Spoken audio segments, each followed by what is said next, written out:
Hi hello welcome to Anjali's food court. ഇന്ന് ഞാൻ വന്നിരിക്കുന്നത് നല്ലൊരു ഐസ്ക്രീമും കൊണ്ടാണ്.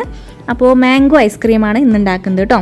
വളരെ എളുപ്പത്തിൽ തന്നെ ഉണ്ടാക്കിയെടുക്കാൻ പറ്റും. ഇപ്പോൾ നമ്മുടെ നാട്ടിലൊക്കെ മാമ്പഴക്കാലമാണ്. വെറുതെ ഒരു കാറ്റ് വീശിയ അപ്പം വീഴും മാങ്ങ. അപ്പോൾ ആ വീഴുന്ന മാങ്ങൊക്കെ വെച്ചിട്ട് നമുക്ക് ഒരു അടിപൊളി ഐസ്ക്രീം ഉണ്ടാക്കിയെടുത്താലോ.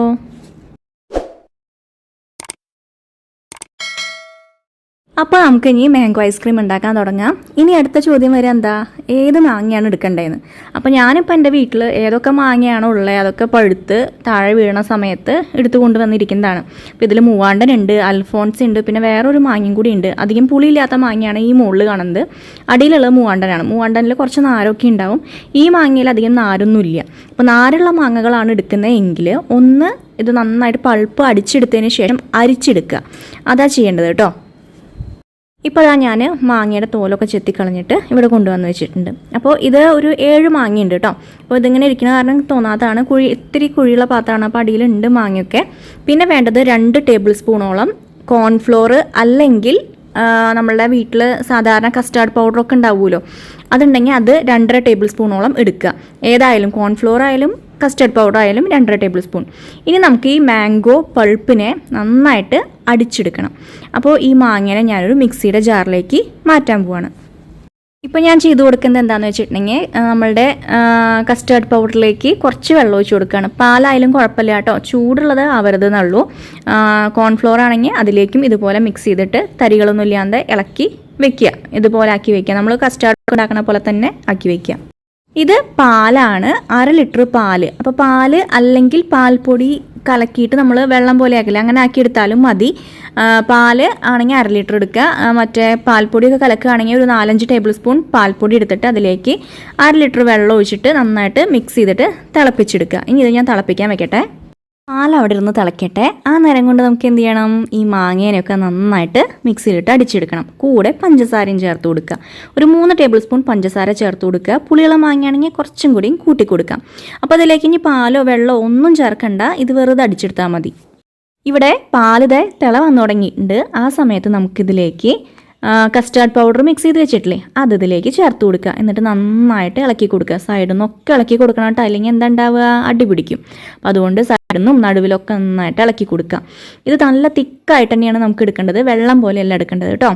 ഇനി ഇതിലേക്കും നമുക്ക് കുറച്ച് പഞ്ചസാര ചേർത്ത് കൊടുക്കണം. പഞ്ചസാര ഒരു 3 ടേബിൾ സ്പൂണോളം തന്നെയാണ് ചേർത്ത് കൊടുക്കുന്നത്. അപ്പോൾ നിങ്ങൾക്ക് മധുരത്തിന് ആവശ്യത്തിന് കൂട്ടുക കുറയ്ക്കുകയൊക്കെ ചെയ്യാം. ഐസ്ക്രീം ആകുമ്പോൾ കുറച്ച് മധുരമൊക്കെ വേണം. അപ്പോൾ അതുകൊണ്ടാണ് കുറച്ചും കൂടിയും അധികം വേണമെങ്കിൽ ചേർത്ത് കൊടുക്കാം, കുറവാണെങ്കിൽ കുറവ് ചേർത്ത് കൊടുക്കുക. ഇനി ഇത് നന്നായിട്ടൊന്ന് തിളച്ച് വരട്ടെ, കട്ടയായി കിട്ടണം. പെട്ടെന്ന് തന്നെ ഇത് സെറ്റായി കിട്ടും. 2-3 മിനിറ്റ് നമ്മൾ ഹൈ ഫ്ലെയിമിൽ വെച്ച് ഇളക്കി കൊടുത്തേ ഉള്ളൂ. ഇതിവിടെ സെറ്റായി.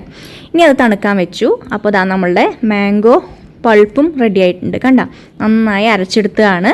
ഇനി ഇത് നമുക്ക് ആ കസ്റ്റാർഡിലേക്ക് മിക്സ് ചെയ്ത് കൊടുക്കണം. അപ്പോൾ അത് തണുക്കട്ടെ. അപ്പോൾ നമുക്ക് പെട്ടെന്ന് തണുക്കാൻ വേണ്ടിയിട്ട് ഇതുപോലുള്ളൊരു പാത്രത്തിലേക്ക് മാറ്റുകയാണ്. എന്നിട്ട് ഫാനിൻ്റെ ചോട്ടിലൊക്കെ വെച്ചാൽ മതി കേട്ടോ. അതിന് ശേഷം നമുക്ക് ബാക്കി കാര്യങ്ങൾ മിക്സ് ചെയ്യാം. അപ്പോൾ ഫാനിൻ്റെ ചോട്ടിലൊക്കെ കുറച്ച് നേരം കസ്റ്റാർഡിനെ വെച്ച് തണുപ്പിച്ച് കൊണ്ടുവന്നിട്ടുണ്ട്. ഇനി എന്താണ്, നമ്മളുടെ മാങ്ങ അരച്ചത് ഇതിലേക്ക് ചേർത്ത് കൊടുക്കുക. അപ്പോൾ മാങ്ങ ഇത് ചേർത്ത് കൊടുത്തിട്ട് നന്നായിട്ട് മിക്സ് ചെയ്യുക. കണ്ടോ, ഏത് മാങ്ങയിലും കുഴപ്പമില്ല. നമ്മളുടെ വീട്ടിൽ വെറുതെ പഴുത്ത് പോകുന്ന ഏത് മാങ്ങയിലും നമുക്ക് ചെയ്യാൻ പറ്റും. ഇന്ന മാങ്ങയിലേ ചെയ്യാൻ പറ്റുമെന്നൊന്നും ഇല്ല കേട്ടോ. അപ്പോൾ ചിലർ പറയും പുളിയുള്ള മാങ്ങ എടുക്കരുത്, നാരുള്ള മാങ്ങ എടുക്കരുത് എന്ന്. പക്ഷേ നമ്മളുടെ വീട്ടിൽ ചീഞ്ഞ് പോവാച്ചെങ്കിൽ എന്താ ചെയ്യുക, വെറുതെ കളയണ്ടല്ലോ, ഇതുപോലെയൊക്കെ ആക്കിയിട്ട് കഴിക്കുക. അപ്പോൾ ഇനി നമുക്കിതിനെ ഫ്രിഡ്ജിൽ വെച്ച് തണുപ്പിച്ചെടുക്കണം. എത്ര നേരം, ഒരു 4-5 മണിക്കൂർ ചുരുങ്ങിയത് ഫ്രീസറിൽ വെക്കുക കേട്ടോ. അപ്പോൾ ഇത് നന്നായിട്ട് മൂടിയുള്ള ഒരു പാത്രത്തിൽ വേണം വെക്കാൻ. അടച്ചു, ഇനി ഫ്രിഡ്ജിൽ വെക്കാം. ഇപ്പോൾ ഒരു 5 മണിക്കൂറിന് ശേഷം ഞാൻ ഈ ഡപ്പ തുറക്കാൻ പോവുകയാണ്. എങ്ങനെയുണ്ട് നോക്കണ്ടേ. സെറ്റായിട്ടുണ്ടെങ്കിൽ മാത്രമാണ് ഞാൻ അത് സ്കൂപ്പ് ചെയ്തെടുക്കുള്ളൂ കേട്ടോ, ഇല്ലെങ്കിൽ കുറച്ച് നേരം കൂടിയും വെക്കും. അപ്പോൾ ഞാനൊരു അരമണിക്കൂർ മുന്നേ ഫ്രീസറിന് താഴേക്ക് എടുത്തു വെച്ചു. ഇല്ലെങ്കിൽ നല്ല കല്ല് പോലെ ഇരിക്കുന്നുണ്ടാവേ, പെട്ടെന്ന് തന്നെ സ്കൂപ്പ് ചെയ്യാൻ പറ്റില്ല. അതുകൊണ്ടാണ് ഒരു അരമണിക്കൂർ മുന്നേ താഴേക്ക് എടുത്തു വെച്ചു. ഇപ്പോൾ നന്നായിട്ട് തന്നെ കിട്ടുന്നുണ്ട് കേട്ടോ. ഇനി ഞാനിത് ഒരു ബൗളിലേക്ക് മാറ്റട്ടെ, എന്നിട്ട് കാണിച്ചു തരാം. നല്ല എളുപ്പത്തിൽ ഉണ്ടാക്കാൻ പറ്റുന്ന ഐസ്ക്രീമാണ്. നമ്മളുടെ മാംഗോ ഐസ്ക്രീം ഇവിടെ റെഡി ആയി കഴിഞ്ഞു. ഇത് വെറും പാലിൽ മിക്സ് ചെയ്തിട്ടായാലും ഉണ്ടാക്കിയെടുക്കാം. സാധാരണ നമ്മൾ ഒരു കോലൈസൊക്കെ കഴിക്കില്ലേ, അതേ ടേസ്റ്റ് കിട്ടും.